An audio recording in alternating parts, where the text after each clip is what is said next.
আসসালামু আলাইকুম প্রিয় শিক্ষার্থীবৃন্দ, নতুন আরেকটি ক্লাসে তোমাদেরকে স্বাগতম। আজকে আমরা ডি ব্লক মৌলের যে পরমাণুগুলো আছে তাদের ধর্মগুলি সম্পর্কে আলোচনা করব। এতদিন আমরা এস এবং পি ব্লক মৌলের যে পরমাণুগুলো ছিল তাদের বৈশিষ্ট্য এবং ধর্ম সম্পর্কে আলোচনা করেছিলাম। আজকে আমরা ডি ব্লক নিয়ে একটু আলোচনা করব। তো ডি ব্লক মৌলের শুরুতেই এইখানে একটা হেডিং দেওয়া আছে যে ডি ব্লক মৌলের সাধারণ ধর্মাবলী। তো ধর্মাবলীতে যাওয়ার আগে আমরা আগে ডি ব্লক মৌলের পরিচিতিগুলো জেনে নিই। তো ডি ব্লক মৌল সাধারণত এস এবং পিতে কি দেখছিলাম, এসপি ব্লক মৌলগুলোর ক্ষেত্রে দেখছিলাম যে তাদের সর্বশেষ ইলেকট্রনটার অবস্থান কোথায় হয়। এস ব্লকের ক্ষেত্রে তোমার এস অরবিটালে এবং পি ব্লক মৌলগুলোর ক্ষেত্রে পি অরবিটালে অবস্থান করে। তো ঠিক সেমভাবে তো ডি ব্লক মৌল আমরা কাদেরকে বলবো, যাদের মনে করো ইলেকট্রনগুলা যোজ্যতা স্তরের ইলেকট্রনগুলো ডি অরবিটালে প্রবেশ করবে, তাদেরকে আমরা কি বলবো, ডি ব্লক মৌল। তাহলে ডি ব্লক মৌলের একটা সাধারণ সংকেত আছে, মানে ইলেকট্রন বিন্যাসের প্রকাশ করার একটা আছে, সেটা হচ্ছে তোমার n-1d 1 to 10, আর একটা হচ্ছে তোমার ns 1 to 2। ওকে, তাহলে বুঝতেই পারতেছি যে এটা হচ্ছে তার যোজ্যতা স্তর এবং এটা হচ্ছে তার যোজ্যতা স্তরের আগের স্তর। ঠিক আছে, তাহলে ইলেকট্রনগুলো কোথায় প্রবেশ করবে, ডি ব্লক মৌলের ক্ষেত্রে অবশ্যই ডি ব্লকে প্রবেশ করতে হবে। আচ্ছা, তাহলে খেয়াল করে দেখো, এখানে যদি আমি 4 নেই, এনের মান যদি 4 নেই, তাহলে তার এখানে যদি বসাই, তাহলে একটা বসায় দেখো, ধরো 4s1 আছে এইরকম, আর n-1 তার মানে ধরো 3d 5। তাহলে এটা কিসের অবস্থা প্রকাশ করতেছে, এটা কিন্তু ক্রোমিয়ামের একটা ইলেকট্রন বিন্যাস প্রকাশ করতেছে। এইদিকে মনে করো আছে 1s2 2s2 2p6 3s2 3p6। ঠিক আছে, তাহলে 4s এ প্রবেশ করার পর একটা 4s এ যাবে, বাকিগুলো কোথায় থাকবে তোমার, লাস্টলি একটা ইলেকট্রন তোমার কোথায় যাবে, 3d তে। অর্থাৎ যাদের ইলেকট্রন বিন্যাসের ডি অরবিটালের অস্তিত্ব আছে, যোজ্যতা স্তরের আগের স্তর যদি ডি অরবিটাল হয়, তাদেরকে আমরা কি বলবো, যে ডি ব্লক মৌল। আচ্ছা, এখন এখানে যে ডি ব্লক মৌলের তোমার কিছু সাধারণ ধর্মাবলী দেওয়া আছে, এই সাধারণ ধর্মাবলীগুলো সম্পর্কে একটু আলোচনা করি। এখানে দুইটা দিয়ে দিচ্ছি, আরও আছে। তো প্রথম তোমার যেটা বলছে যে ডি ব্লক মৌলসমূহ সাধারণত কি হয়, উচ্চ গলনাঙ্ক বিশিষ্ট হয়, এবং আরেকটা দেওয়া আছে যে ডি ব্লক মৌলের আয়নীকরণ শক্তি এস ব্লক মৌল অপেক্ষা বেশি এবং পি ব্লক মৌল অপেক্ষা কম। আচ্ছা, আরও কিছু বৈশিষ্ট্য আছে, যেমন ডি ব্লক মৌলসমূহ সাধারণত ভারী ধাতু হয়ে থাকে। ঠিক আছে, আচ্ছা, উচ্চ গলনাঙ্ক এবং স্ফুটনাঙ্ক কেন বিশিষ্ট হয়, খেয়াল করে দেখো যে ডি ব্লকের মৌল যারা আছে তাদের অবস্থান কিন্তু পর্যায় সারণীর 4 নম্বর পর্যায় থেকে 7 নম্বর পর্যায় পর্যন্ত। ঠিক আছে, এরা কিন্তু তোমার পর্যায় সারণী 4 থেকে 7 পর্যায় পর্যন্ত। তো এরা স্বাভাবিকভাবে কি আকারে কিন্তু বড় পরমাণু। ঠিক আছে, তো ওদের দেখতে ভারী, এর জন্য এদের কি গলনাঙ্ক এবং স্ফুটনাঙ্ক কিন্তু কি হয়ে থাকে, বেশি হয়ে থাকে। আচ্ছা, এবং ডি ব্লক মৌলসমূহের আয়নীকরণ শক্তি এস ব্লক এবং এস ব্লক অপেক্ষা বেশি কিন্তু পি ব্লক অপেক্ষা কম। এই কথাটা একটু বুঝতে হবে আমাদের। আয়নীকরণ শক্তি জিনিসটা কি, এটা আমরা একটু পরে আলোচনা করব। তার আগে শুধু এইটুকু বলিনি যে কোনো একটা পরমাণু থেকে ধরো সোডিয়াম পরমাণু নিলাম, কোনো একটা পরমাণু থেকে 1 মোল ইলেকট্রন সরাইতে ত্যাগ করতে যে পরিমাণ শক্তির প্রয়োজন হয় তাকে বলা হয় আয়নীকরণ শক্তি। এখন খেয়াল করে দেখো, একটু আগেই বললাম যে ডি ব্লক মৌলসমূহের আয়নীকরণ শক্তির মান এস ব্লক অপেক্ষা কেন বেশি হবে, সেটার একটা কারণ হচ্ছে যে এস ব্লক মৌলগুলো সাধারণত কোনগুলা, এস ব্লক মৌল হচ্ছে তোমার গ্রুপ 1 এবং হচ্ছে গ্রুপ 2, অর্থাৎ ক্ষার ধাতু এবং মৃৎক্ষার ধাতুর যে গ্রুপটা আছে সেটাই হচ্ছে তোমার এস ব্লকের সাধারণত আমরা ধরে থাকি। তো এইখানে ইলেকট্রনগুলো সর্বস্থিত স্তরে ইলেকট্রনে একটা থাকে গ্রুপ 1 এর ক্ষেত্রে, আর সর্বস্থিত স্তরে 2টা ইলেকট্রন থাকে তোমার গ্রুপ 2 এর ক্ষেত্রে। তো এই ইলেকট্রনগুলোকে যখন যৌগ গঠন করা হয় তখন স্বাভাবিকভাবে খুব তাড়াতাড়ি এরা কিন্তু ছেড়ে দেয়। এর জন্য কিন্তু এস ব্লক মৌল যারা আছে তারা কিন্তু খুব সহজে একটা ইলেকট্রনকে ত্যাগ করতে পারে, এর জন্য শক্তির পরিমাণ কম লাগে, যার দরুন তাদের আয়নীকরণ শক্তির মান কিন্তু কম। কিন্তু এইখানে বলে দিচ্ছে যে ডি ব্লক মৌলসমূহের বেশি হওয়ার কারণ হচ্ছে, তুমি যখন একটা পর্যায়ের ধরো 3 নম্বর পর্যায়ে নিছো অথবা 4 নম্বর পর্যায়ে নিছো, বাম থেকে যত ডান দিকে যেতে থাকবা, 3 নম্বর পর্যায়ের কথা যদি আমরা চিন্তা করি, এইখানে তোমার কি কি আছে বলো তো,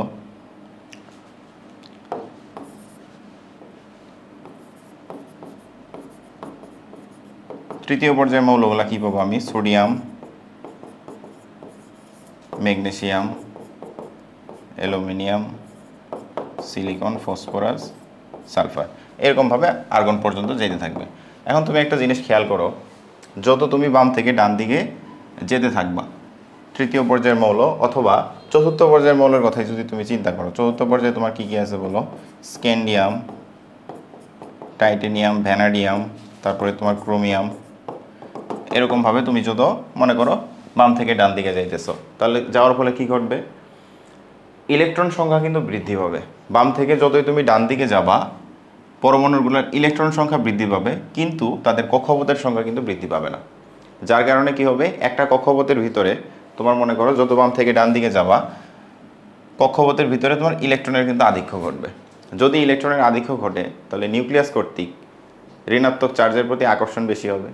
তাহলে বাম থেকে যত ডান দিকে যেতে থাকবা তত নিউক্লিয়াস কর্তৃক ওই জিনিসটা কিন্তু আকর্ষিত হতে থাকবে। অর্থাৎ যে এক্সিস্টিং কক্ষপথটা আমার আছে সেইখানে ইলেকট্রনের উপস্থিতি বেশি, যার দরুন সেটা কিন্তু আকর্ষিত হবে বেশি।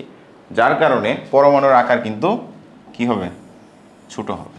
পরমাণুর আকার কিন্তু ছোট হবে। অর্থাৎ একই পর্যায়ে আমি যদি বাম থেকে ডান দিকে যেতে চাই ইলেকট্রনের সংখ্যা বৃদ্ধি পায় কিন্তু কক্ষপথের সংখ্যা বৃদ্ধি পায় না। যার কারণে নিউক্লিয়াস কর্তৃক এই কক্ষপথের ইলেকট্রনগুলা আকর্ষিত হয়, যার ফলে এই কক্ষপথটার আকার কিন্তু ছোট হয়ে যায়।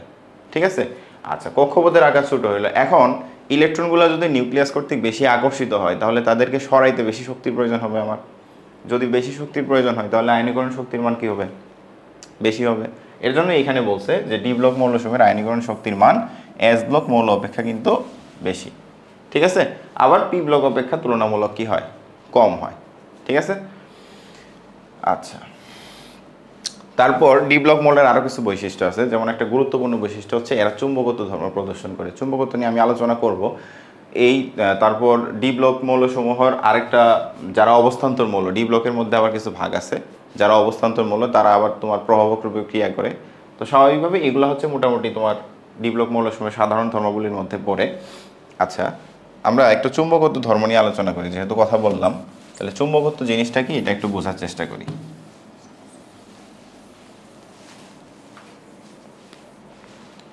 আচ্ছা আচ্ছা, চুম্বকত্ব বোঝার আগে আমরা অবস্থান্তর মৌল নিয়ে কথাবার্তা বলে আসি। দেখি অবস্থান্তর মৌল কি, তারপরে আমাদের চুম্বকত্ব জিনিসটা বুঝলে মনে হয় ভালো হবে।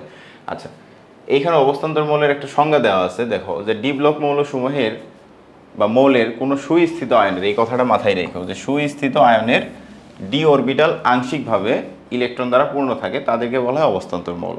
তাহলে কি হইতে হবে? প্রথম শর্ত হচ্ছে যে ডি ব্লক মৌলের হইতে হবে, তারপর হচ্ছে আয়নিত অবস্থায় থাকতে হবে, যে সুস্থিত আয়নের ডি অরবিটাল আংশিকভাবে পূর্ণ থাকবে। আমরা ডি এর ধারণ ক্ষমতা কত জানি? 1 থেকে 10 পর্যন্ত, অর্থাৎ সর্বোচ্চ 10টা ইলেকট্রন ধারণ করতে পারে।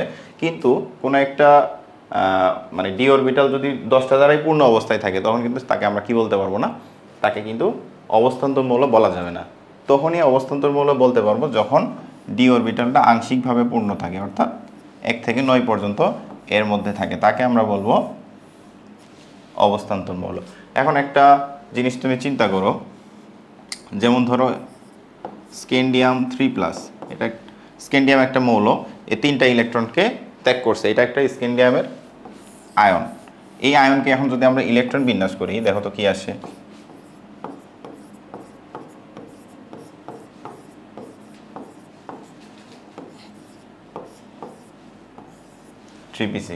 স্ক্যান্ডিয়াম আয়নের তুমি খেয়াল করে দেখো এখানে কিন্তু ডি অরবিটালের কোনো ইলেকট্রন নাই। কেন নাই? এখানে ছিল তার কি কি বলতো?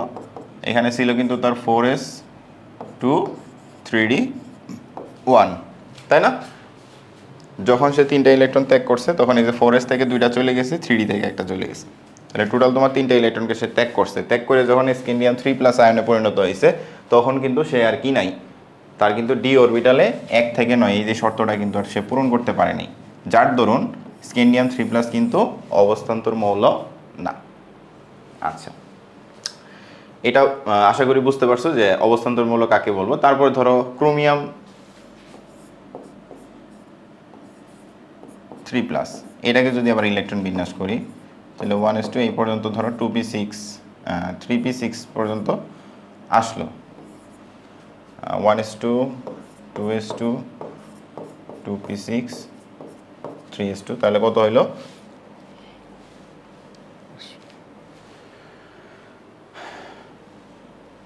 4 6 10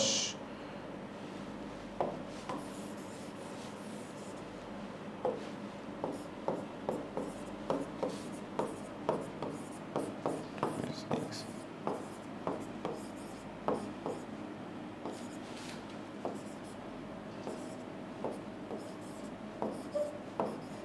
এটা হচ্ছে তোমার ক্রোমিয়ামের সাধারণ ইলেকট্রন বিন্যাস। এবার যদি সে 3টা ইলেকট্রন ত্যাগ করে তাহলে কি করবে বলো তো? এই যে এখান থেকে একটা ইলেকট্রন যাবে আর এইখান থেকে 2টা ইলেকট্রন যাবে, তাই না? তাহলে এখানে 3D-তে তো কত থাকবে তখন? তোমার 3D কিন্তু তখন 3 হবে, তাই কি না?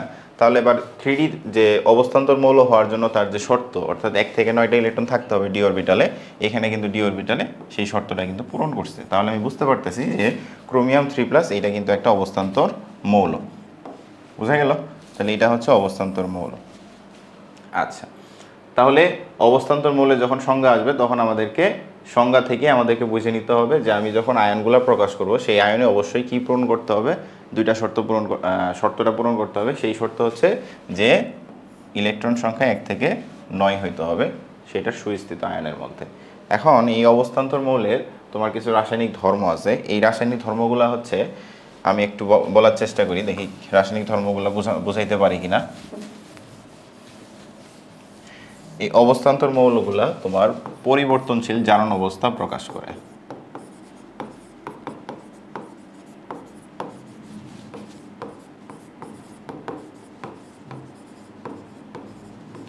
পরিবর্তনশীল জারণ অবস্থা, তারপরে তোমার জটিল আয়ন গঠন করে,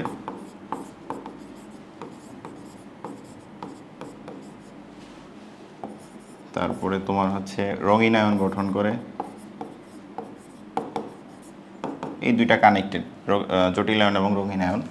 তারপরে তোমার হচ্ছে চুম্বকত্ব ধর্ম প্রদর্শন করে।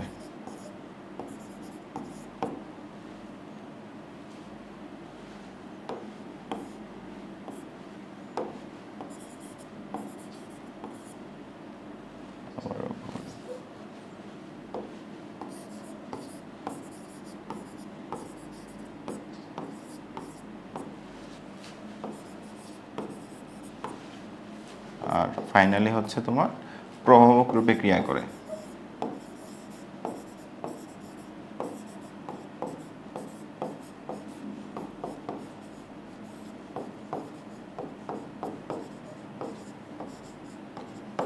তাহলে অবস্থান্তর মৌলসমূহের যে 5টা বৈশিষ্ট্য, এই 5টা বৈশিষ্ট্য আমরা আস্তে আস্তে ভেঙে ভেঙে বোঝার চেষ্টা করব। প্রথমে আমরা একটু চুম্বকত্ব ধর্ম নিয়ে কথাবার্তা বলি। আচ্ছা, চুম্বকত্ব ধর্ম নিয়ে যদি আমরা আলোচনা করতে যাই তাহলে 3 ধরনের চুম্বকত্ব সম্পর্কে আমরা এখানে আইডিয়া পাবো। 3 ধরনের চুম্বকত্ব হচ্ছে, একটা হচ্ছে প্যারাচুম্বকীয় ধর্ম, 2 নাম্বার হচ্ছে তোমার ডায়াচুম্বকীয় ধর্ম, আর একটা হচ্ছে ফেরোচুম্বকীয় ধর্ম। এখন এই 3টা জিনিস দ্বারা মূলত কি বোঝায় এই জিনিসটা একটু এখন আলোচনা করি। আচ্ছা,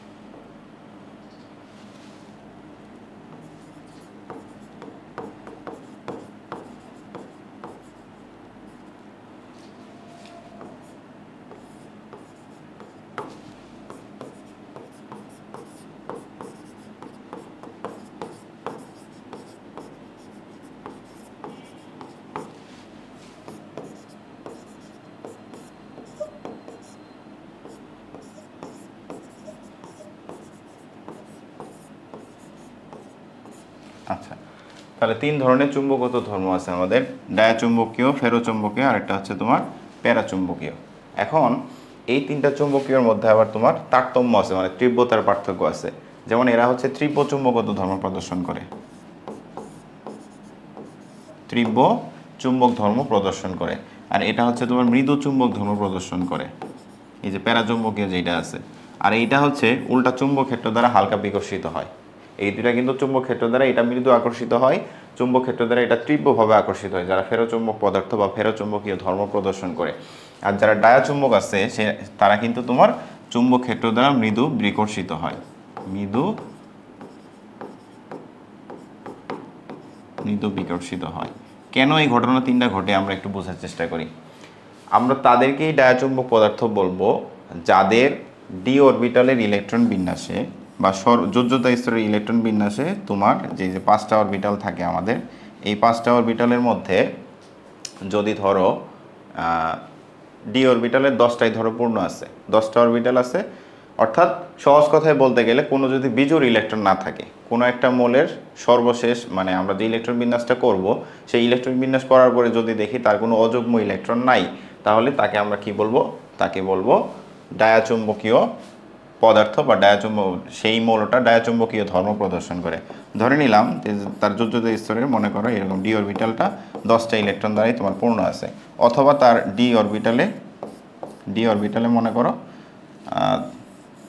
6টা ইলেকট্রন আছে, ধরো 10টা দিয়েই বুঝি, তাহলেই হয়ে গেল যে 10টা ইলেকট্রনের মধ্যে আমি যদি ডিস্ট্রিবিউট করি ডি অরবিটালে, তাহলে কিন্তু এই ধরো এইখানে কোনো কিন্তু বিজোড় ইলেকট্রন নাই। অর্থাৎ মূল কথাটা হচ্ছে আমার যে যদি কোনো অযুগ্ম ইলেকট্রন না থাকে, কোনো মৌলের ইলেকট্রন বিন্যাসে যদি কোনো অযুগ্ম ইলেকট্রন না থাকে, তাহলে সেই মৌলটা তোমার ডায়াচুম্বকীয় ধর্ম প্রদর্শন করবে। সেখানে কি ঘটবে? যে চুম্বক ক্ষেত্র দ্বারা মৃদু বিকর্ষিত হবে। এবার আমরা বুঝি প্যারাচুম্বকীয় পদার্থ কাকে বলে বা প্যারাচুম্বকীয় ধর্ম কারা প্রদর্শন করে। কোনো একটা মৌল যদি সর্বশেষ ইলেকট্রন বিন্যাসে বা তার ইলেকট্রন বিন্যাসে যদি একটা অযুগ্ম ইলেকট্রন থাকে, বেশিও থাকতে পারে, যদি একটা অন্ততপক্ষে একটা অযুগ্ম বা বিজোড় ইলেকট্রন থাকে, তখন তাকে আমরা কি বলবো? যে ওই মৌলটা প্যারাচুম্বকীয় ধর্ম প্রদর্শন করে। ঠিক আছে, অবশ্যই কিন্তু অবস্থান্তর মৌল হতে হবে। তাহলে খেয়াল করে দেখো, অযুগ্ম ইলেকট্রন থাকতে হবে, এটার মূল শর্ত হচ্ছে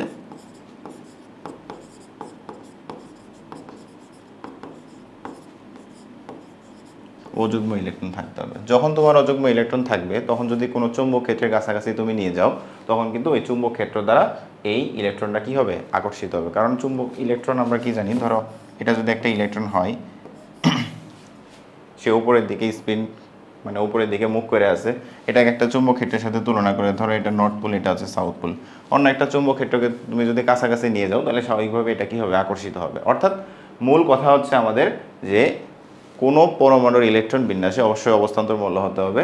সেটা কি হতে হবে? যে অযুগ্ম ইলেকট্রন আমার আছে কিনা। ডায়াচুম্বক পদার্থের ক্ষেত্রে অযুগ্ম ইলেকট্রন থাকে না, এর জন্য এটা কি হয়? চুম্বক ক্ষেত্র দ্বারা মৃদু বিকর্ষিত হয়। প্যারাচুম্বক পদার্থের ক্ষেত্রে অযুগ্ম ইলেকট্রন থাকে অন্ততপক্ষে একটা। এখন এই প্যারাচুম্বক পদার্থ থেকে আমরা এই যে ফেরোচুম্বকীয় পদার্থের ধারণাটা কাছাকাছি আর কি। কারণ হচ্ছে যে তোমার ইলেকট্রন সংখ্যা যত বৃদ্ধি পাইতে থাকবে, এই অযুগ্ম ইলেকট্রনের সংখ্যা যদি বেশি হয়, তখন এটা কিন্তু প্যারাচুম্বক থেকেও এটাকে আমরা বলতে পারি সেটা একটা ফেরোচুম্বকীয় পদার্থ, মানে সেটা তীব্রভাবে আকর্ষিত হবে। অর্থাৎ বোঝা গেল যে অযুগ্ম ইলেকট্রনের সংখ্যা বৃদ্ধি পাইতে থাকলে সেটা আস্তে আস্তে প্যারাচুম্বক পদার্থ থেকে আস্তে আস্তে ফেরোচুম্বক পদার্থে পরিণত হয়। এখানে আমরা 3টা মৌলের কথা সাধারণত বলি, যেমন নিকেল, তারপরে তোমার কোবাল্ট, আর একটা হচ্ছে ফেরাস। এরা সাধারণত তোমার কি ফেরোচুম্বক পদার্থ, এবং এদের ইলেকট্রন বিন্যাস করলে দেখবা তুমি কক্ষপথে বিজোড় ইলেকট্রন সংখ্যা বেশি দেখতে পারবা। ঠিক আছে, অর্থাৎ কোনো একটা মৌলের ইলেকট্রন বিন্যাসে যদি মনে করি এরকম 5টা বিজোড় ইলেকট্রন থাকে, তখন কিন্তু বোঝাই যাইতেছে তার অযুগ্ম ইলেকট্রনের সংখ্যা অনেক বেশি, যার কারণে সেটা কিন্তু কি করবে? তোমার তীব্রভাবে আকর্ষিত হবে, অর্থাৎ সেটা ফেরোচুম্বকীয় ধর্ম প্রদর্শন করবে। তাহলে আশা করি বুঝাইতে পারছি যে চুম্বকীয় ধর্ম মূলত কী জিনিস। সেটার মূল কাহিনীটা হচ্ছে তোমার ইলেকট্রনের সাথে কানেক্টেড। আচ্ছা, এটা হলো আমাদের চুম্বকত্ব ধর্মের গেল। এবার আমরা পরিবর্তনশীল জারণ অবস্থা নিয়ে একটু কথাবার্তা বলি।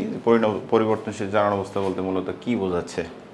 আচ্ছা, খেয়াল করো যে স্ক্যান্ডিয়াম থেকে আমি যদি জিঙ্ক পর্যন্ত লিখি, ঠিক আছে, তাহলে এটা 21 থেকে কত? 21 থেকে 30। আচ্ছা, এর মধ্যে তোমার কি কি আছে? টাইটানিয়াম আছে, ভ্যানাডিয়াম আছে, ক্রোমিয়াম আছে, ম্যাঙ্গানিজ আছে, ফেরাস আছে, তারপরে nickel, cobalt, nickel, copper, zinc, অর্থাৎ 30টা, 21 থেকে 30 পর্যন্ত। এগুলার মধ্যে এগুলাকে যদি আমি আয়নিত করি, আয়নিত করলে এটা ধরো স্ক্যান্ডিয়াম 3+ হবে, আর এটা হবে তোমার জিঙ্ক 2+। এই যে দুইটার তুমি যদি ইলেকট্রন বিন্যাস দেখো, ইলেকট্রন বিন্যাস দেখলে দেখো স্ক্যান্ডিয়াম তো আমি একটু আগে দেখাইলাম যে এটার কিন্তু ডি অরবিটালে কোনো ইলেকট্রন নাই, তার মানে এটা কিন্তু অবস্থান্তর মৌল না। জিঙ্ক 2+-এর ক্ষেত্রেও সেম ঘটনা। জিঙ্ক 2+-এর যদি তুমি ইলেকট্রন বিন্যাসটা দেখো, জিঙ্ক 2+-এর ইলেকট্রন বিন্যাস দেখলে দেখবা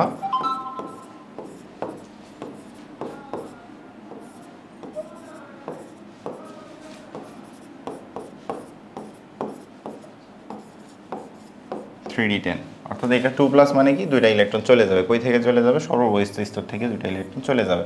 তখন কিন্তু 3dটা খেয়াল করে দেখো পূর্ণ অবস্থায় আছে। তাহলে আমাদের যে শর্ত ছিল, অর্থাৎ 1 to 9 ডি অবস্থা, ঠিক আছে। তাহলে ডি এর যে ইলেকট্রন হবে কত 1 থেকে 9 পর্যন্ত, এই দুইটা কিন্তু স্ক্যান্ডিয়ামও মেনে চলে না, তোমার জিঙ্কও কিন্তু মেনে চলে না। ঠিক আছে, তাহলে যেহেতু দুইটা মেনে চলে না, তাহলে অবশ্যই সেটা কি হবে তোমার অবস্থান্তর মৌল না। তাহলে বাকি যারা আছে, এই যে বাকি যে মৌলগুলাকে তুমি দেখতেছো, এদেরকে তুমি যখন আয়নিত করবা বা এরা যখন কোনো যৌগ গঠন করবে, এরা কিন্তু একাধিক যৌগ গঠন করে, এই একাধিক যৌগ যখন গঠন করবে তখন কিন্তু তাদের জারণ অবস্থারও কিন্তু পরিবর্তন হবে, অর্থাৎ যৌগ ভেদে তাদের জারণ অবস্থার কি হবে পরিবর্তন হবে। যেমন এক্সাম্পল দিলে বুঝতে পারবা। ক্রোমিয়ামের কয়েকটা যৌগের কথা চিন্তা করো, CrCl2, CrCl3,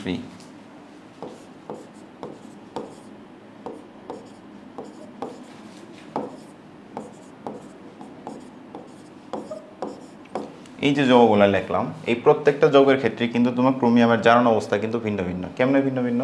এই ক্ষেত্রে ক্রোমিয়ামের জারণ অবস্থা হচ্ছে তোমার কত +2, এইখানে হবে তোমার +3, এইখানে +6, এইখানেও কত তোমার +6। দেখো যৌগ ভেদে তাদের কিন্তু জারণ অবস্থার পরিবর্তন হইতেছে। এখানে দুইটা ক্লোরিনের সাথে বিক্রিয়া করছে বা যৌগ গঠন করছে, এর জন্য জারণ সংখ্যা কত +2, তিনটা ক্লোরিনের সাথে গঠন করছে, এর জন্য +3, এখানে অক্সিজেন এবং কি কপার পটাশিয়াম, এই দুইটার সাথে মিলে যৌগ গঠন করছে, তখন তার জারণ অবস্থা কত 6।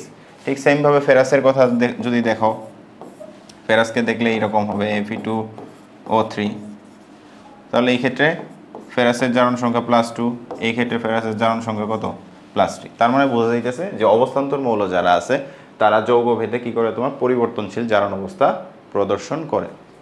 ঠিক আছে, যেমন কপারের এইখানে +1 হইতে পারে, +2 হইতে পারে, এই প্রত্যেকে +2 +3 এরকম তোমার যৌগ ভেদে তাদের জারণ অবস্থার কি হয় পরিবর্তন হয়। সহজ জিনিস। আচ্ছা, আশা করি বুঝতে পারছো। আমরা পরবর্তী স্লাইডে যাই। এখানে আছে তোমার অবস্থান্তর ধাতুর রঙিন যৌগ গঠন বা রঙিন যৌগ গঠন বা জটিল যৌগ গঠনও বলতে পারো। জটিল যৌগ মনে হয় নেক্সটে আছে। আচ্ছা, এখানে জটিল আয়ন আছে। এখন কথা হচ্ছে আমরা দুইটা বৈশিষ্ট্য মাত্র জানলাম, একটা হচ্ছে চুম্বকগত ধর্ম কিভাবে প্রদর্শন করে, আরেকটা জানলাম হচ্ছে তোমার পরিবর্তনশীল জারণ অবস্থা। এখন এই রঙিন যৌগ গঠনের আগে এই যে জটিল যৌগ গঠন, এটা একটু আমাদেরকে আগে বুঝতে হবে। আচ্ছা, এইটা বোঝার আগে আমাদের আরেকটা জিনিস বুঝতে হবে, সেটা হচ্ছে সন্নিবেশ সংখ্যা বা সন্নিবেশ সমযোজী বন্ধন জিনিসটা কি। আচ্ছা, আমরা ছোটবেলায় পড়ছি বা 9-10-এ পড়ছো তোমরা যে সমযোজী বন্ধন কাকে বলে। সমযোজী বন্ধনে যেটা দেখছো, সমযোজী বন্ধন আর সন্নিবেশ সমযোজী বন্ধনের মধ্যে দুই ক্ষেত্রে ইলেকট্রন শেয়ারের মাধ্যমে তৈরি হয়, বাট একটু ভিন্ন। তাহলে সমযোজী বন্ধন আর সন্নিবেশ সমযোজী বন্ধন, এই দুইটার কনসেপ্ট আগে আমরা একটু ক্লিয়ার করি।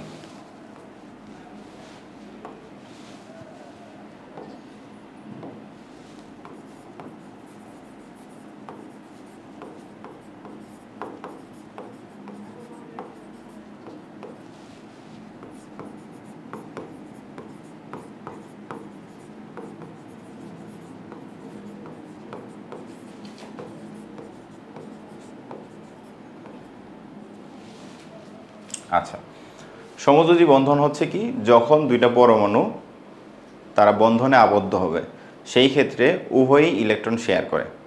সমযোজী বন্ধনের ক্ষেত্রে উভয়ই ইলেকট্রন শেয়ার করে। আচ্ছা, এটা যদি এক্সাম্পল দিয়ে বুঝি, ধরো আমার জমি আছে, কথার কথা, আমার ধরো 1 বিঘা জমি আছে, আমার ভাইয়ের মনে করো 1 বিঘা জমি আছে। এখন দুইজনে মিলে যদি আবাদ ফসল করে আমাদের ধরো পরিবারকে সাপোর্ট দেই, তাহলে আমাদের দুইজনের কন্ট্রিবিউশনে কিন্তু পরিবারটা চলতেছে। তাহলে এই ক্ষেত্রে আমরা দুই ভাইয়ের যে বন্ধন হইলো, সেই ক্ষেত্রে কি হলো, আমি 1 বিঘা জমি দিলাম, আমার ভাই 1 বিঘা জমি দিল, তাহলে দুইজনের মিলে যে বন্ধনটা হলো সেটাকে আমি কি বললাম, সমযোজী বন্ধন। অর্থাৎ দুইজনেরই কন্ট্রিবিউশন আছে ফ্যামিলিকে সাপোর্ট দেওয়ার ক্ষেত্রে। তাহলে সমযোজী বন্ধনের ক্ষেত্রে উভয় পরমাণু তোমার কি করে, উভয় পরমাণু হচ্ছে ইলেকট্রন শেয়ার করে। এই যে ধরো দুইটা ক্লোরিন পরমাণু সমযোজী বন্ধনে আবদ্ধ হয়েছে, তাহলে এ একটা ইলেকট্রন দিবে, এ একটা ইলেকট্রন দিবে, দিয়ে উভয় মিলে কি গঠন করবে, Cl2। এবার সেম জিনিস, ধরো আমার ভাইয়ের জমি নাই বা আমার জমি নাই, তাহলে একজনের জমি দ্বারা যদি আমরা দুইজনই উপকৃত হই, মানে একজনের ধরো 1 বিঘা জমি আছে, এই 1 বিঘা জমিকে যদি আমরা দুইজনে মিলে এবার চাষাবাদ করি, তাহলে উভয়ের ক্ষেত্রে উভয়ের জন্যই কিন্তু লাভবান হব আমরা। ঠিক আছে না? তাহলে একজনের সম্পত্তি দ্বারা যদি উভয়ই আমরা লাভবান হই, তাহলে কি ঘটবে, তাহলে ঘটবে কিন্তু সন্নিবেশ সমযোজী বন্ধন। কিভাবে সন্নিবেশ, মানে এটা সন্নিবেশ সমযোজী বন্ধনের সাথে কানেক্টেড।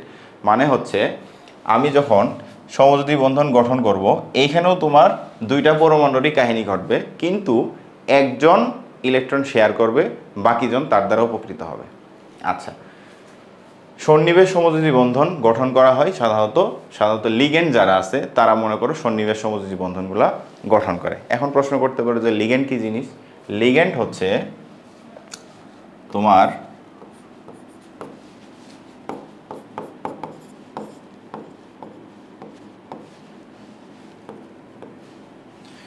লিগেন্ডের সংজ্ঞা যদি আমি বলি যে মুক্তজোড় ইলেকট্রন প্রদানকারী ঋণাত্মক আয়ন বা নিরপেক্ষ যে যৌগগুলো আছে তাদেরকে আমরা বলি লিগেন্ড। তাহলে লিগেন্ডের সংজ্ঞা কি বললাম? লিগেন্ডের সংজ্ঞা হচ্ছে যে নিঃসঙ্গ ইলেকট্রন যুগল প্রদানকারী ঋণাত্মক আয়ন বা যৌগের এই যে যৌগ অণুকের দাতা, এখানে প্রিন্টিং মিস্টেক আর কি, লেখা ভুল হয়েছে। এইভাবে যদি আমরা বুঝি যে নিঃসঙ্গ ইলেকট্রন যুগল প্রদানকারী ঋণাত্মক আয়ন অথবা যৌগকে কি বলা হয়? লিগেন্ড বলা হয়। তাহলে আমি যখন এবার সন্নিবেশ সমযোজী বন্ধন গঠন করব, তখন কিন্তু আমার একজনের এই যে দেখো এর যে সন্নিবেশ সমযোজী বন্ধন করার জন্য যে মুক্তজোড় ইলেকট্রনটুকু আছে, এই মুক্তজোড় ইলেকট্রন দ্বারা অপর যে পরমাণু আছে মানে যার সাথে বন্ধন গঠন করবে সে কিন্তু উপকৃত হবে। যেমন এখানে খেয়াল করে দেখো,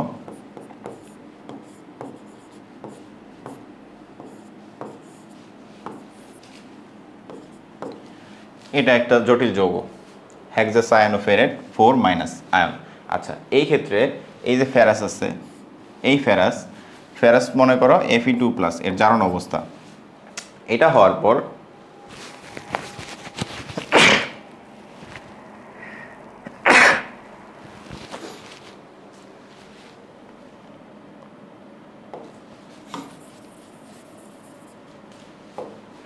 আচ্ছা, আমরা যদি একটা যৌগ দিয়ে বুঝি, যেমন ধরো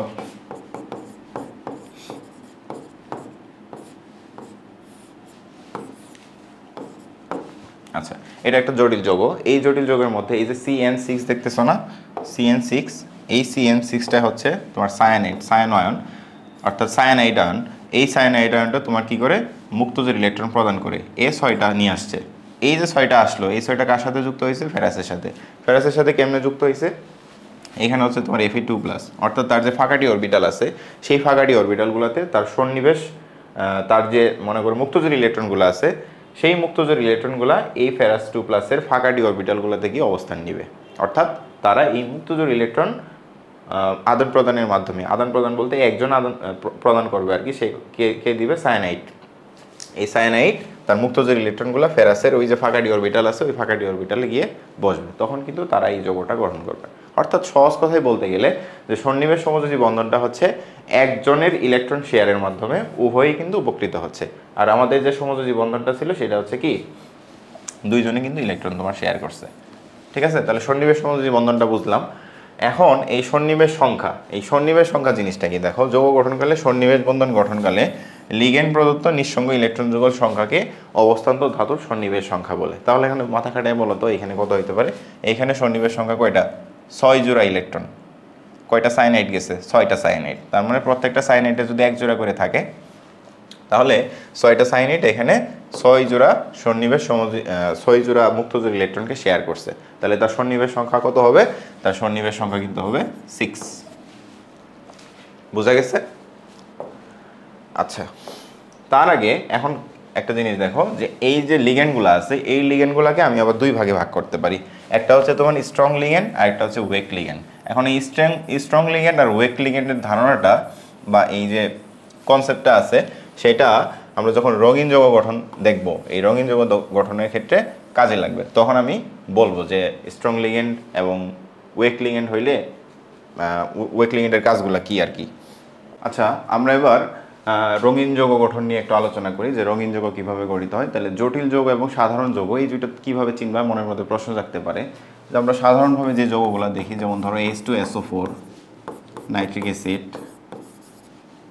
এই যে যৌগগুলো, এরা কিন্তু স্বাভাবিক অবস্থায় কী করে? ইলেকট্রন আদান প্রদানের মাধ্যমেই তৈরি হয়। যেমন NaCl, এগুলো কিন্তু স্বাভাবিক প্রক্রিয়াতে আমাদের যৌগগুলা গঠিত হয়। কিন্তু এই যে জটিল যৌগ যদি আমরা দেখি, যেমন ধরো FeCN6,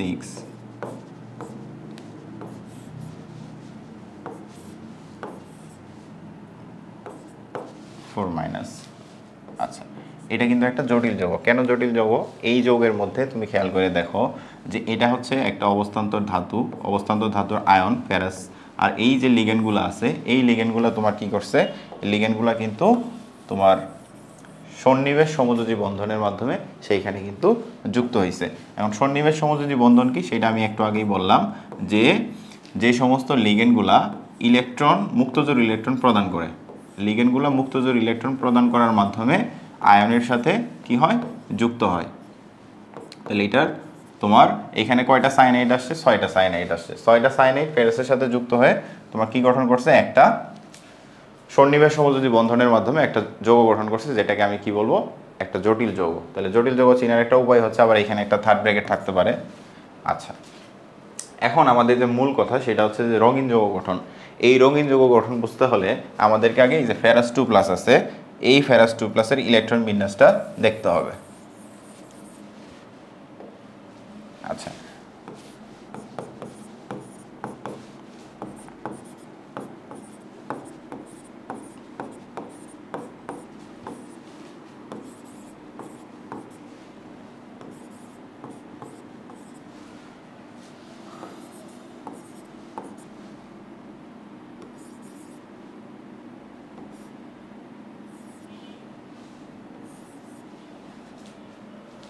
আচ্ছা, এটা হচ্ছে তোমার ফেরাসের স্বাভাবিক অবস্থা। যেহেতু দুইটা ইলেকট্রন চলে গেছে, তাহলে এই যে ইলেকট্রনটা কি হবে, এই যে এখান থেকে দুইটা ইলেকট্রন চলে যাবে। তাহলে স্বাভাবিক অবস্থায় তুমি খেয়াল করে দেখো যে এখানে ডি অরবিটালে তোমার ডি অরবিটালে কয়টা ইলেকট্রনের অস্তিত্ব আছে একটু খেয়াল করে দেখো। আচ্ছা, আমরা যদি হুন্ডের নীতি অনুযায়ী বসাই, একটা একটা একটা। আচ্ছা,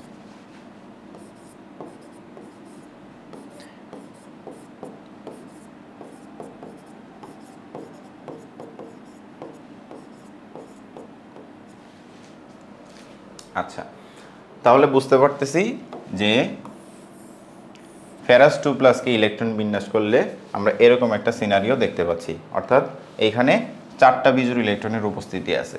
এবার একটা জিনিস বুঝতে হবে তোমাকে, যে সন্নিবেশ সমযোজী বন্ধন যখন গঠন হয়েছে তখন লিগেন্ডের উপস্থিতির কারণেই কিন্তু এই সন্নিবেশ সমযোজী বন্ধন, অর্থাৎ লিগেন্ড যদি মুক্তজোড় ইলেকট্রন প্রদান না করতো তাহলে কিন্তু সন্নিবেশ সমযোজী বন্ধন হইতো না। এখন লিগেন্ডের একটা বৈশিষ্ট্য আছে, এটা যখন রঙিন যৌগ কীভাবে গঠিত হয় আমরা যখন আলোচনা করতেছি তখন আগে লিগেন্ডের কিছু বৈশিষ্ট্য সম্পর্কে আমাদের কিন্তু জানা দরকার। এই লিগেন্ডগুলোর অন্যতম বৈশিষ্ট্য হচ্ছে এরা তো অবশ্যই মুক্তজোড় ইলেকট্রন প্রদানকারী। এরা যখন কোনো আয়নের কাছাকাছি আসে, মানে তোমার যৌগ গঠন করার জন্য, তখন তারা অক্ষ বরাবর আসে। কি বললাম, যে মুক্তজোড় ইলেকট্রন নিয়ে যখন লিগেন্ডগুলা কোনো আয়নের কাছাকাছি আসে মানে যৌগ গঠন করার জন্য, তখন যে তাদের অতিক্রমণটা হয় বা তারা যখন আসে তখন কি হয়, এরা অক্ষ বরাবর আসে। কথাটা বোঝার চেষ্টা করো, মনোযোগ দাও, তাহলে বুঝতে পারবা যে অক্ষ বরাবর এরা কিন্তু আসে। তাহলে এখন খেয়াল করে দেখো যে ডি অরবিটালটা আছে আমাদের, এই ডি অরবিটাল খেয়াল করো, dxy dyz dzx dx²y² আর হচ্ছে তোমার dz²। এই যে 5টা অরবিটাল আমাদের আছে এখানে, ডি উপশক্তি স্তরের যে 5টা অরবিটাল আছে, এই 5টা অরবিটালের আমরা যখন অবস্থান পড়ছিলাম যে তারা দেখতে কেমন, কিভাবে তাদের গঠনটা মানে গঠিত হয়েছে, সেটা যখন আমরা দেখছিলাম যে dxy এক্স অক্ষ বরাবর, আবার এটা যদি এক্স অ্যাক্সিস হয় এটা যদি ওয়াই অ্যাক্সিস হয়, তাহলে dxy মানে বোঝা যাইতেছে যে তাদের অবস্থান কোথায়, অক্ষের মাঝামাঝি অবস্থায়, এই যে অক্ষ দুইটার মাঝামাঝি অবস্থায়। এটাকে কিন্তু আমরা কি বলছিলাম, dxy। ঠিক সেমভাবে dyz যখন বলছিলাম তখন কি ওয়াই এবং জেড অক্ষের মাঝামাঝি যে জায়গাগুলো আছে সেই জায়গাগুলোতে এই যে নোটগুলোর অবস্থান। ঠিক আছে, তাহলে dzx এর ক্ষেত্রেও তাই। তাহলে dzx এর ক্ষেত্রে কি হবে তোমার, এটা যদি জেড অ্যাক্সিস হয় এটা যদি এক্স অ্যাক্সিস হয়, তাহলে অবস্থানগুলো কোথায় হবে, এই যে এরকম। আচ্ছা, বাট ইন্টারেস্টিংলি এই যে দুইটা আছে তোমার dx²y², এটা কিন্তু মাইনাস না হাইফেন, মানে বোঝাচ্ছে যে এক্স অ্যাক্সিস বরাবর আছে এবং হচ্ছে ওয়াই অ্যাক্সিস বরাবর আছে, আর এটা হচ্ছে কি তোমার dz²। তাহলে এই যে 5টা অরবিটাল ছিল আমাদের, এই 5টা অরবিটালের মধ্যে dx²y² আর dz², এই দুইটার অবস্থান কিন্তু কি, এই যে নোটগুলোর অবস্থান কিন্তু তখন কোথায় থাকে, অবস্থানগুলো কিন্তু থাকে তোমার অ্যাক্সিস বরাবর। যেমন আমি যদি একটু আঁকার চেষ্টা করি, ধরো এই যে এরকম আছে, এটা হচ্ছে এক্স অ্যাক্সিস, এটা y axis. X square y square মানে বোঝাচ্ছে একদম অক্ষ বরাবর। এটার অবস্থান কোথায়? অক্ষ বরাবর, অর্থাৎ ইলেকট্রনের উপস্থিতিগুলা এদের পৃষ্ঠ বরাবর তুমি পাবা। তাহলে কি বোঝাচ্ছে? আর ডি জেড স্কোয়ার মানে কি বোঝাচ্ছে? ধরো এটা হচ্ছে জেড অ্যাক্সিস, তাহলে এটা কীরকম হবে? এটা কিন্তু এরকম হবে। আচ্ছা, এখন আমরা ওই কথায় ফেরত যাই যে লিগেন্ডগুলো যখন আসে তখন তারা অক্ষ বরাবর অতিক্রমণ করে। ঠিক আছে? আচ্ছা, এখন আমাদের যে মূল আলোচনা, আমরা একটু মূল আলোচনায় চলে যাই।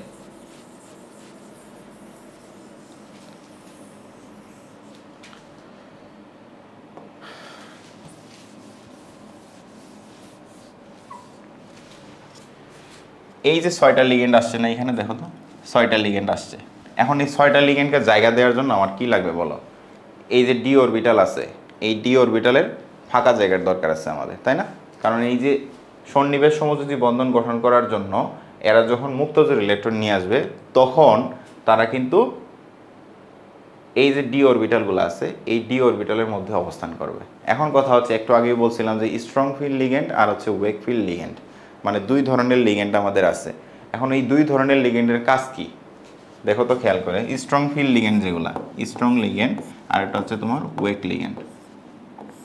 আচ্ছা, স্ট্রং ফিল্ড লিগেন্ডের মধ্যে তোমার আছে সায়ানাইড, তারপরে হচ্ছে তোমার NO2, তারপরে তোমার হচ্ছে গিয়ে CO ইত্যাদি। আর ওয়েক ফিল্ড লিগেন্ড যেগুলো আছে সকল ধরনের হ্যালাইড, এখানে তোমার ক্লোরিন হইতে পারে, ব্রোমিন হইতে পারে, আয়োডিন হইতে পারে, তারপরে তোমার হচ্ছে নিরপেক্ষ পানি হইতে পারে, এগুলো হচ্ছে তোমার ওয়েক ফিল্ড লিগেন্ড। এখন এই স্ট্রং ফিল্ড লিগেন্ডগুলো হচ্ছে যখন তারা যৌগ গঠন করার নিমিত্তে আসে তখন তারা যে ইলেকট্রনগুলো আছে তোমার এই যে ডি অরবিটালে যে বিজোড় ইলেকট্রনগুলো আছে এই ইলেকট্রনগুলোকে অনেক বেশি কম্প্রেস করতে পারে, মানে চাপ দিতে পারে, মানে তাদের শক্তি বেশি। আর যারা দুর্বল লিগেন্ড আছে তুলনামূলকভাবে শক্তিশালী লিগেন্ডের মতো তারা কিন্তু এই ইলেকট্রনগুলোকে কি করতে পারে না, কম্প্রেস করতে পারে না বা চাপ দিতে পারে না। তাহলে এইখানে খেয়াল করে দেখো যে যৌগটা আমরা গঠন হয়েছে এখানে আমাদের সায়ানাইড দিয়ে, তাহলে এই সায়ানাইড হচ্ছে একটা স্ট্রং ফিল্ড লিগেন্ড।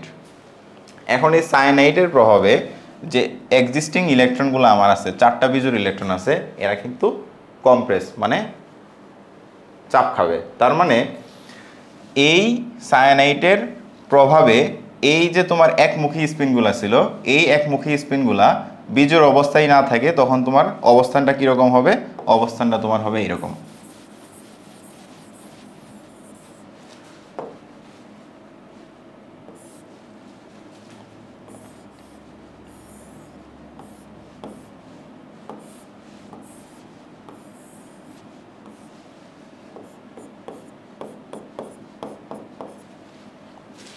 দেখো প্রথমে 2টা ইলেকট্রন ছিল এখানে, বাকি 4টা বিজোড় অবস্থায় ছিল।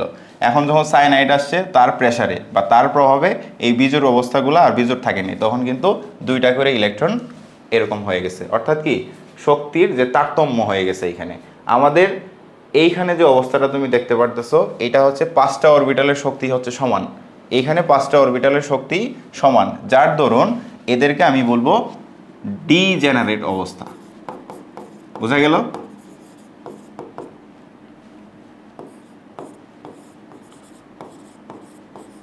তাহলে আমি ডিজেনারেট অবস্থা কখন বলবো? যখন অরবিটালগুলোর শক্তি সমান থাকে। কিন্তু এই লিগেন্ডের প্রভাবে যখন ইলেকট্রনগুলো এই যে তোমার বিজোড় ইলেকট্রনগুলো যখন বিজোড় অবস্থায় না থেকে কম্প্রেস অর্থাৎ মানে একটা প্রেসারে তোমার কি হবে, এই কম্প্রেস হওয়ার কারণে বিজোড় অবস্থায় না থাকে তখন কিন্তু তারা কিন্তু এই যে দেখো জোড় অবস্থায় অর্থাৎ দ্বিমুখী স্পিনে এই যে অরবিটালগুলো কিন্তু ভাগ হয়ে গেছে। এখন এই যে অরবিটাল দেখতেছো এক জায়গায় 3টা এক জায়গায় হচ্ছে 2টা, তার মানে এখানে শক্তির পার্থক্য আছে। এই যে নিম্ন শক্তির এটা হচ্ছে নিম্ন শক্তির অরবিটাল আর এই 2টা হয়ে গেছে তুলনামূলক একটু উচ্চ শক্তির। তাহলে এই নিম্ন শক্তি যেটা আছে সেটাকে আমরা বলি T2G আর এটা হচ্ছে তোমার EG। ঠিক আছে, আমরা এতক্ষণ যে আলোচনাগুলো করতেছি এই আলোচনাগুলো একটা মতবাদ থেকে আসছে, যেই মতবাদটার নাম হচ্ছে তোমার ক্রিস্টাল ফিল্ড মতবাদ, CFT সংক্ষেপে এটাকে বলে ক্রিস্টাল ফিল্ড থিওরি। আচ্ছা, CFT থিওরি অনুযায়ী লিগেন্ডের প্রভাবে এই যে অরবিটালগুলো আছে ডিজেনারেট অবস্থা থেকে তারা নন ডিজেনারেট অবস্থায় প্রকাশ পাবে। তাহলে এইখানে যে শক্তির তারতম্য ঘটলো এই যে দেখো T2G আছে আর এইখানে আছে তোমার কি EG, এইটাকে আমি কি বলবো? নন ডিজেনারেট অবস্থা। বুঝা গেল? তাহলে ডিজেনারেট অবস্থা থেকে লিগেন্ডের প্রভাবে ইলেকট্রনগুলো প্রেসারে পড়ে তোমার কি হয়েছে, অযুগ্ম অবস্থা থেকে এই যে দেখো যুগ্ম অবস্থায় প্রকাশ পেয়েছে। তখন যে অরবিটালগুলো শক্তির তারতম্য হইলো তখন তাকে আমি কি বললাম, নন ডিজেনারেট অবস্থা। এখন এই নন ডিজেনারেট অবস্থায় কাহিনী কি ঘটবে দেখো, এই যে অরবিটাল দুইটার মধ্যে শক্তির পার্থক্য হয়েছে না, শক্তির পার্থক্যকে আমরা কি দ্বারা প্রকাশ করি, ডেল ই দ্বারা। আচ্ছা, ডেল ই হচ্ছে তোমার কি আবার এইচ নিউ, তাহলে এটা হচ্ছে তোমার কি সি বাই ল্যামডা। আচ্ছা, এখন কোনো একটা ইলেকট্রন যদি নিম্ন শক্তির অরবিটাল থেকে, এই যে আমার ইজি আছে উচ্চ শক্তির অরবিটাল, মানে তুলনামূলক যে শক্তির পার্থক্য তৈরি হয়েছে এখানে, এই নিম্ন শক্তির অরবিটাল থেকে যদি উচ্চ শক্তির অরবিটালে যেতে চায় তাহলে তাকে কি করতে হবে, শক্তির শোষণ করতে হবে, তাই না? যদি শক্তির শোষণ করতে হয়, এখন কি পরিমাণ শক্তি শোষণ করবে, এখন খেয়াল করে দেখো এদের মাঝখানের যে শক্তির তারতম্য ঘটছে, এই শক্তির তারতম্যকে আমি কি দ্বারা প্রকাশ করতেছি, ডেল ই দ্বারা। আচ্ছা, এখন এই যে শক্তির পার্থক্য, এই শক্তির পার্থক্য যদি এর উপরে যদি তুমি এখন লাইট ফেলো, এখন দৃশ্যমান আলোর যে তরঙ্গ দৈর্ঘ্য আছে আমাদের 380 থেকে 780 ন্যানোমিটার, 380 থেকে 780 ন্যানোমিটার, এই যে শক্তির পার্থক্য হবে এর একটা তরঙ্গ দৈর্ঘ্য আছে না, অবশ্যই তরঙ্গ দৈর্ঘ্য আছে, এই যে ল্যামডা আছে, যে পরিমাণ শক্তি তুমি পাবা, এই তরঙ্গ দৈর্ঘ্যটা যদি দৃশ্যমান আলোর কোনো তরঙ্গ দৈর্ঘ্যের সাথে মিলে যায়, কথাটা আবার বুঝো, এইখানে যে শক্তির পার্থক্য হবে, এইখানে যে আমি একটা তরঙ্গ দৈর্ঘ্য পাবো, আলোর তরঙ্গ দৈর্ঘ্য মানে শক্তির যে পার্থক্যের তরঙ্গ দৈর্ঘ্যটা আমি পাবো, ওই তরঙ্গ দৈর্ঘ্য যদি দৃশ্যমান আলোর তরঙ্গ দৈর্ঘ্যের সাথে মিলে যায়, যে আলোর সাথে মিলে যাবে, বেনিয়া সহকলা 7 ধরনের আলো আছে, যে আলোর সাথে মিলে যাবে একমাত্র সেই আলো ছাড়া বাকি যে সম্পূরক আলোগুলো আছে তার যে কোনো একটা তুমি দেখতে পারবা।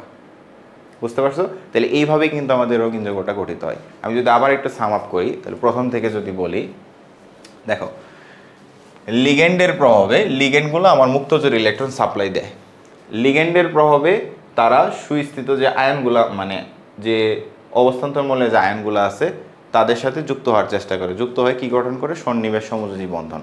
এখন এই মুক্তজোর ইলেকট্রনগুলোকে জায়গা দেওয়ার জন্য আমাদের ফাঁকা ডি অরবিটাল লাগবে। এখন এই ফাঁকা ডি অরবিটালগুলো কার কাছে থাকে, এই যে কেন্দ্রীয় পরমাণু যেটা আছে তার কাছে থাকে। এখন আমরা যে মৌলটা নিয়ে আগাইতেছিলাম, যে আয়নটা নিয়ে আগাইতেছিলাম সেটা হচ্ছে Fe2+। এই Fe2+-এর সর্ববহিস্থ যে স্তরটা আছে তার ডি এর অবস্থানটা তুমি দেখো, ডি এর অবস্থা হচ্ছে যে একটা জোড়বদ্ধ অবস্থায় আছে, মানে দুইটা ইলেকট্রন আছে একটা অরবিটালে, বাকি 4টা অরবিটালে আমার 4টা বিজোড় ইলেকট্রন আছে। এখন এই 4টা বিজোড় ইলেকট্রন এই সন্নিবেশ সমযোজী বন্ধন গঠন করার সময় এই সায়ানাইডের প্রভাবে যেহেতু এটা স্ট্রং ফিল্ড লিগ্যান্ড, মানে শক্তিশালী লিগ্যান্ড, এই শক্তিশালী লিগ্যান্ডের কারণে এগুলা কিন্তু মানে এদের উপরে প্রেসার ক্রিয়েট করবে। এই যে ইলেকট্রনগুলো আছে এরা প্রেসারে কি হয়ে যাবে, এরা সিঙ্গেলই ছিল, মানে হচ্ছে অযুগ্ম অবস্থায় ছিল, এবার কিন্তু তারা একটা একমুখী স্পিন আর একটা অন্যমুখী স্পিন, অর্থাৎ নিচের দিকে স্পিন করে দুই ধরনের, মানে দুইটা করে ইলেকট্রন নিয়ে অরবিটালগুলোতে অবস্থান করবে। এই যে তোমার ডিজেনারেট অবস্থা ছিল, মানে একই টাইপের শক্তি সম্পন্ন অবস্থায় ছিল, কিন্তু এই লিগেন্ডের কারণে এই ডিজেনারেট অবস্থাটা কিন্তু দূর হয়ে গেছে। দূর হয়ে কি হয়েছে, তোমার শক্তির কিন্তু তারতম্য ঘটছে, একটা T2G হয়েছে আর একটা হচ্ছে ইজি। তাহলে দুই ধরনের পার্থক্য তৈরি হয়েছে এখানে। তাহলে শক্তির যদি পার্থক্য তৈরি হয় তাহলে তাদের মধ্যে আমি কি বের করতে পারবো, তার একটা ল্যামডা পাবো আমি। এই যে দুইটা অরবিটাল T2G এবং হচ্ছে ইজি, এটা তুলনামূলক উচ্চ শক্তির, এটা হচ্ছে নিম্ন শক্তির, তাহলে এদের মধ্যে যে শক্তির যে একটা পার্থক্য তৈরি হয়েছে এটাকে আমি প্রকাশ করি ডেল ই দ্বারা। এই ডেল ইকে আমি আবার ভেঙে বের করতে পারবো কি C/λ। তাহলে এখানে একটা তরঙ্গ দৈর্ঘ্য পাবো আমি। এই তরঙ্গ দৈর্ঘ্যটা যদি দৃশ্যমান আলোর কোনো তরঙ্গ দৈর্ঘ্যের সাথে মিলে যায়, আবার বলি, এই তরঙ্গ দৈর্ঘ্যটা যদি দৃশ্যমান আলোর কোনো তরঙ্গ দৈর্ঘ্যের সাথে মিলে যায় তাহলে ওই তরঙ্গ দৈর্ঘ্য বাদে, মানে ওই আলোটা বাদে বাকি যে আলোগুলো আছে সেই আলোগুলার যে কোনো একটা আমি দেখতে পারবো। বোঝা গেল? তাহলে এইভাবেই কিন্তু ওই যে কোনো একটা আলো, তাহলে কি জগৎটাকে একটা রঙিন আকারে আমি দেখতে পারবো। তাহলে যে কোনো একটা আলো, মনে করো এইখানে তুমি সবুজ আলো ফেলছো, কথার কথা, মানে এইখানে যে তরঙ্গ দৈর্ঘ্যটা তুমি পাইছো এটা হচ্ছে তোমার কি সবুজের সাথে মিলে গেছে। বোঝার চেষ্টা করো। তাহলে সবুজের যে সম্পূরক আলো আছে, সেটা হইতে পারে বেগুনি অথবা লাল, এই দুইটার মাঝামাঝি তুমি যে কোনো একটা রং কিন্তু এই যোগের ক্ষেত্রে দেখতে পারবা, কথার কথা। আচ্ছা, সাধারণত এটা হলুদ বর্ণের একটা আলো প্রকাশ করে, তোমার হলুদ বর্ণের আলো প্রদর্শন করে। তাহলে আমি যে জিনিসটা বোঝানোর চেষ্টা করলাম যে তরঙ্গ দৈর্ঘ্যের সাথে মিলে যাবে সেই তরঙ্গ দৈর্ঘ্য বাদে তার যে সম্পূরক তরঙ্গ দৈর্ঘ্যের অন্য যে আলোগুলো আছে সেগুলো কিন্তু পাওয়ার সম্ভাবনা আছে। যেমন ধরো এখানে 7টা আলো, আমরা কি কি জানি, বেনিয়া সহকলা,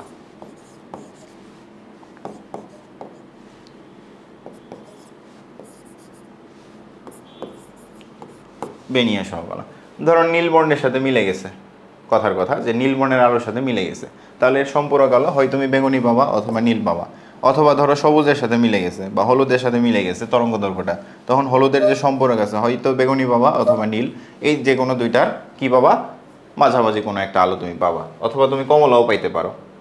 ঠিক আছে?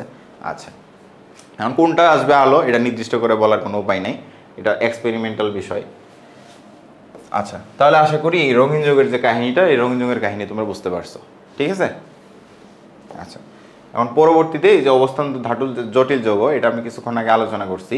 আচ্ছা, অবস্থান তাও তবুও একটু বলি যে জটিল যৌগ কীভাবে গঠিত হয় সেটা তো দেখলা, যে লিগেন্ডের প্রভাবে, এটা ধরো K4, ওই যৌগটাই আবার লিখি FeCN6, এটা হচ্ছে তোমার কত, একটা যৌগ।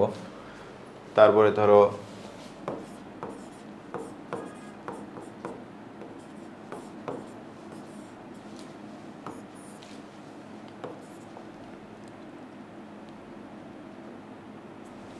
এটা একটা যৌগ। তাহলে এই যে যৌগগুলো আছে সেগুলো হচ্ছে কি অবস্থান ধাতু জটিল যৌগ বা রঙিন যৌগ, অর্থাৎ লিগেন্ডের প্রভাবে সন্নিবেশ সমযোজী বন্ধনের মাধ্যমে আবার কিন্তু জটিল যৌগ গঠিত হয়। ঠিক আছে? এবার আমরা একটা কোশ্চেন সলভ করি, এই কোশ্চেন সলভ করার মাধ্যমে আমাদের এই টপিকটা এখানে শেষ করে দিব আমি। দেখো প্রথম যে কোশ্চেনটা আমার আছে এখানে, যে এ মৌলের সর্বশেষ ইলেকট্রনটি 4টি কোয়ান্টাম সংখ্যার মান নির্ণয় করো। তাহলে এ মৌলের যে বৈশিষ্ট্যটা দেওয়া আছে, মানে যে ইলেকট্রন বিন্যাসটা দেওয়া আছে সেটা দেখো, An-1 D5, আর এটা হচ্ছে তোমার NS1, n এর মান দেওয়া আছে 4, তার মানে এটা তোমার কত হবে 3D5 আর হচ্ছে 4S1। ঠিক আছে না? তাহলে বোঝাই দিতেছে যে এটা একটা ক্রোমিয়ামের ইলেকট্রন বিন্যাস, যেহেতু 3D5 4S1 আছে আমি ধরে নিতে পারি, আর 4 নম্বর কক্ষপথ যেহেতু তার সর্বশেষ স্তর, তাহলে এটা হচ্ছে ক্রোমিয়ামের ইলেকট্রন বিন্যাস। তাহলে ক্রোমিয়ামের ইলেকট্রন বিন্যাসে সর্বশেষ 4টি ইলেকট্রনের কোয়ান্টাম সংখ্যার মান, এটা আমি শিখাইছিলাম তোমাদের, তবু আবার দেখাই দিচ্ছি যে সর্বশেষ ইলেকট্রন হচ্ছে তোমার এই যেটা 4S1। তাহলে সর্বশেষ ইলেকট্রনটির 4টি কোয়ান্টাম সংখ্যার মান যদি আমি নির্ণয় করি, তাহলে এখানে খেয়াল করে দেখো 4S এর জন্য n এর মান তোমার হচ্ছে 4, তারপরে l এর মান তাহলে কত হবে, s এর জন্য 0, l এর মান 0 হইলে m এর মান কত হবে, অবশ্যই 0, আর s যেহেতু একটা ইলেকট্রনই আছে তাহলে এটা অবশ্যই একমুখী স্পিনে, তার মানে +1/2। ঠিক আছে? এই হচ্ছে 4টে ইলেকট্রন। আচ্ছা, এখানে একটা কথার মারপেজ আছে, খেয়াল করো, এ মৌলের সর্বশেষ ইলেকট্রনটি 4টি কোয়ান্টাম সংখ্যার মান, এটা আসলে সর্ববহিস্থ বললে ভালো হতো। সর্বশেষ ইলেকট্রনের অবস্থান আসলে তোমার বলতে গেলে 3D5 অবস্থান করতেছে, কারণ 4S থেকে একটা ইলেকট্রন কোথায় আসছে, 4S থেকে একটা ইলেকট্রন কিন্তু তোমার 3Dতে অবস্থান করতেছে, মানে সর্বশেষ যেটা আসছে এটাই আলটিমেটলি সর্ববহিস্থ ইলেকট্রন বোঝায়। ঠিক আছে? তো যাই হোক, পরীক্ষার মধ্যে যদি আসে 4S যদি সর্বশেষ ইলেকট্রনের অবস্থান চায়, তাহলে তুমি এই 4S অরবিটালই করে দিও, সমস্যা নাই। আচ্ছা, পরবর্তীতে আমরা যদি খ নাম্বার দেখি, খ নাম্বারে কি বলা আছে খেয়াল করে দেখো,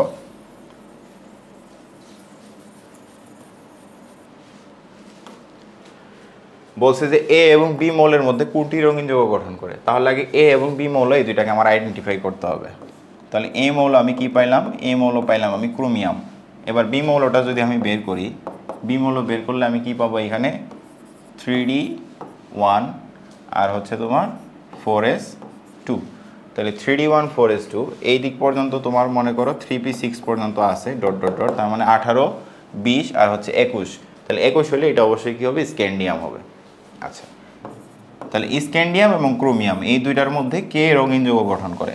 তাহলে আমাকে রঙিন যৌগ গঠন করতে হলে অবশ্যই কী করতে হবে, এটাকে আয়নিত করতে হবে। তাহলে এদের যে দুইটা সুস্থিত আয়ন আছে, এটা হচ্ছে তোমার স্ক্যান্ডিয়াম 3+, আর ক্রোমিয়ামের ক্ষেত্রে হচ্ছে তোমার ক্রোমিয়াম 3+।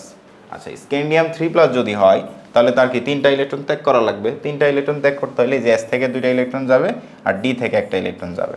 তাহলে S অরবিটাল থেকে 2টা ইলেকট্রন গেলে আর D থেকে যদি একটা ইলেকট্রন যায়, তাহলে কিন্তু তার 3P পর্যন্ত 18টা ইলেকট্রন, মানে তার 3D অরবিটাল কিন্তু এখন 0। অর্থাৎ এই উপশক্তি স্তরে কিন্তু কোনো অরবিটাল নাই। অর্থাৎ এটা কিন্তু অবস্থান্তর ধাতুর কি করে না, অবস্থান্তর ধাতুর যে বৈশিষ্ট্য আছে বা যে ক্রাইটেরিয়া আছে সেই ক্রাইটেরিয়ার মধ্যে কিন্তু স্ক্যান্ডিয়াম 3+ পড়ে না। যদি অবস্থান্তর ধাতুই না হয় তাহলে কিভাবে রঙিন যৌগ গঠন করবে? তাহলে বোঝা যাচ্ছে যে স্ক্যান্ডিয়াম দ্বারা রঙিন যৌগ গঠন করা সম্ভব না। তাহলে কে রঙিন যৌগ গঠন করবে? রঙিন যৌগ গঠন করবে ক্রোমিয়াম 3+। কেমনে গঠন করবে? ক্রোমিয়ামের ধরো ক্রোমিয়ামের 3+, তাহলে এটা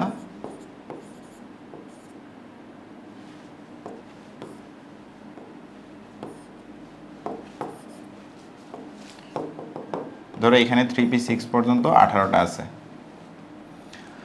আচ্ছা, এবার 4s2 4s1 আর হচ্ছে 4s1 আর হচ্ছে কি 3d5, তাহলে কয়টা যাবে? 3টা ইলেকট্রন। তাহলে 4s থেকে একটা যাবে আর 3d থেকে 2টা যাবে। তাহলে 3d থেকে 2টা যাওয়ার পরেও এখানে 3d অরবিটালে তোমার কিন্তু 3টা অরবিটাল আছে, মানে d এর যে 1 থেকে 9টা ইলেকট্রন অবস্থান্তর মৌল হওয়ার জন্য যে বৈশিষ্ট্য, সেই বৈশিষ্ট্য কিন্তু এই ক্রোমিয়াম 3+ ফুলফিল করছে। ঠিক আছে, তাহলে যেহেতু এটা অবস্থান্তর মৌল, তাহলে অবস্থান্তর মৌল অবশ্যই রঙিন যৌগ গঠন করে। এখন কিভাবে রঙিন যৌগ গঠন করে সেটা তুমি ক্রিস্টাল ফিল মতবাদ দিয়ে পরীক্ষার মধ্যে অ্যান্সার করে দিবা। ক্রিস্টাল ফিল মতবাদটা একটু আগে আমরা বুঝলাম। তো ক্রিস্টাল ফিল মতবাদের মাধ্যমে তুমি দেখাই দিবা যে ডিজেনারেট অবস্থা থেকে সেটা নন ডিজেনারেট অবস্থায় যায়, তাদের মধ্যে একটা শক্তির তারতম্য হয়। এই শক্তির তারতম্য হওয়ার পর যে একটা নির্দিষ্ট তরঙ্গ দৈর্ঘ্যের আমি বা যে শক্তির যে তারতম্য হবে, যে একটা নির্দিষ্ট তরঙ্গ দৈর্ঘ্য আমি পাবো, সেই তরঙ্গ দৈর্ঘ্যটা যদি দৃশ্যমান আলোর তরঙ্গ দৈর্ঘ্যের সাথে মিলে যায়, তো যে আলোর সাথে মিলে যাবে সেইটা বাদ দিয়ে তার যে সম্পূরক আলোগুলো আছে সেটার যে কোনো একটা আলো আমি দেখতে পারবো। অর্থাৎ ক্রোমিয়াম কর্তৃক কোনো যৌগ যদি গঠিত হয় সেটা একটা রঙিন যৌগ গঠন করবে। তো আশা করি এই পর্যন্ত আজকের ক্লাস। যে টপিকগুলো বোঝাইলাম সেগুলোর মধ্যে তোমার এই রঙিন যৌগ গঠন পরীক্ষার মধ্যে টেস্ট পেপার খুললেই দেখতে পারবা যে রঙিন যৌগ কীভাবে গঠিত হয়। এটা দিয়ে তোমার ঘ নাম্বার, মানে এই অধ্যায় থেকে কোনো কোশ্চেন যদি আসে এটা ঘ নাম্বার ধরে নিতে পারো যে কীভাবে রঙিন যৌগ গঠন করে তা ব্যাখ্যা করে, যে কোনো একটা যৌগ দিয়ে বলে দিতে পারে। আর নেক্সটে তোমার কোশ্চেন আসবে, তোমার সংকরায়ন টাইপের কোশ্চেন আসবে সংকরায়ন থেকে, ওগুলো তোমার জটিলায়নের সংকরায়ন আছে, তখনও তোমরা দেখতে পারবা। তো এই বিষয়গুলা এই পর্যন্ত ডি ব্লক মৌল পর্যন্ত আমরা যে পড়লাম এসপিডি, আবার এসপি এর মধ্যে কিন্তু আমরা ব্লক ভিত্তিক মৌলগুলোর বৈশিষ্ট্যগুলো দেখছি যে ব্লক ভিত্তিক কী কী বৈশিষ্ট্য হয়। সেইখানে আদ্র বিশ্লেষণ আছে, সেইখানে এটাও কিন্তু পরীক্ষায় আসার মতো। তো যে বিষয়গুলো পড়াইলাম এই পর্যন্ত ডি ব্লক পর্যন্ত যে বিষয়গুলো ফোকাস করছি, সেই বিষয়গুলো যদি তোমরা পড়ো তো ইনশাল্লাহ আশা করি ভালো করবা। তাহলে আজকের ক্লাস এই পর্যন্ত। আমরা যদি প্রথম থেকে একটু সাম আপ করি যে কী কী পড়লাম আজকে। আমরা প্রথমে পড়ছি যে ডি ব্লক মৌলসমূহের সাধারণ ধর্মাবলী পড়ছিলাম। সাধারণ ধর্মাবলীগুলোর বৈশিষ্ট্য এটা কি কি হয়, এটা সাধারণত ভারী ধাতু হয়, উচ্চ গলনাঙ্ক উচ্চ গলনাঙ্ক এবং স্ফুটনাঙ্ক বিশিষ্ট হয়, এবং এদের আয়নীকরণ শক্তির মান কি এস ব্লক মৌল অপেক্ষা বেশি, এবং এর চুম্বকত্ব ধর্ম প্রদর্শন করে এবং হচ্ছে ভারী ধাতু। আচ্ছা, এখানে অবস্থান্তর মৌল কথা ব্যাখ্যা করতে গিয়ে চুম্বকত্বের ধারণাগুলা, তাহলে 3 ধরনের চুম্বকত্ব দেখছি, ডায়াচুম্বক, প্যারাচুম্বক, ফেরোচুম্বক। তাহলে মূল কাহিনী কি, যে তাদের অযুগ্ম ইলেকট্রন আছে কিনা। যেহেতু ডায়াচুম্বকের মধ্যে অযুগ্ম ইলেকট্রন নাই, তাহলে তারা কি বরং চুম্বক ক্ষেত্র দ্বারা মৃদু বিকর্ষিত হবে, এবং প্যারাচুম্বকীয় যারা পদার্থ আছে তাদের ক্ষেত্রে অযুগ্ম ইলেকট্রন আছে, আর ফেরোচুম্বকের ক্ষেত্রে অযুগ্ম ইলেকট্রনের পরিমাণটা বেশি। তার মানে প্যারাচুম্বক পদার্থ থেকে আস্তে আস্তে ফেরোচুম্বক পদার্থের দিকে যায় যখন অযুগ্ম ইলেকট্রনের আধিক্য ঘটে। আচ্ছা, এখানে ডি ব্লক মৌলের পরিবর্তনশীল জারণ অবস্থা নিয়ে কথাবার্তা হয়েছে। পরিবর্তনশীল জারণ অবস্থা কখন প্রকাশ পায়? যখন যৌগভেদে তাদের জারণ অবস্থার পরিবর্তন হয়। ঠিক আছে, যার দরুন তারা কিন্তু পরিবর্তনশীল জারণ অবস্থা প্রকাশ করে। আর মোস্ট ইম্পর্টেন্টলি এটা হচ্ছে তোমার কি ভিভিআই, পরীক্ষার মধ্যে এটা আসেই। যদি ঘ নাম্বার কোশ্চেন দেয় এই রঙিন যৌগ গঠন কীভাবে গঠিত হয়, এটা পরীক্ষায় আসে তৃতীয় চ্যাপ্টার থেকে। এই চ্যাপ্টার থেকে তোমরা প্রায় 3 সেট কোশ্চেনও পেয়ে যেতে পারো, অথবা 2 সেট মাস্ট বি পাওয়া। তো এই যে 2-1টা সিলেক্টিভ টপিক আছে, এই টপিকগুলো যদি ভালোভাবে জানা থাকে আশা করি ইনশাল্লাহ ভালো করবা। আচ্ছা, এইখানে দেখলাম আমরা অবস্থান্তর ধাতুর জটিল যৌগ, এটা আমরা লাস্টের দিকে আবার দেখবো যে কিভাবে গঠিত হয়, নামকরণগুলো দেখবো তখন বুঝতে পারবা। তো এইটুকু মাথায় রাখো যে জটিল যৌগ গঠন করার জন্য অবশ্যই সন্নিবেশ সমযোজী বন্ধন হইতে হবে। আর সন্নিবেশ সমযোজী বন্ধন কি বললাম, যে একজনের সম্পত্তি দ্বারা অন্যজন উপকৃত হবে, না শেয়ার করবে একজন কিন্তু উপকৃত হবে 2 জন। এটা হচ্ছে সন্নিবেশ সমযোজী বন্ধনের মূল কথা। আচ্ছা, আর জটিল আয়ন সন্নিবেশ সংখ্যা এটা তো বুঝলাম। আর ফাইনালি আমাদের এই কোশ্চেন সলভ। তো আশা করি বুঝতে পারছো সবাই। আজকে এই পর্যন্তই, সবাইকে ধন্যবাদ। আসসালামু আলাইকুম।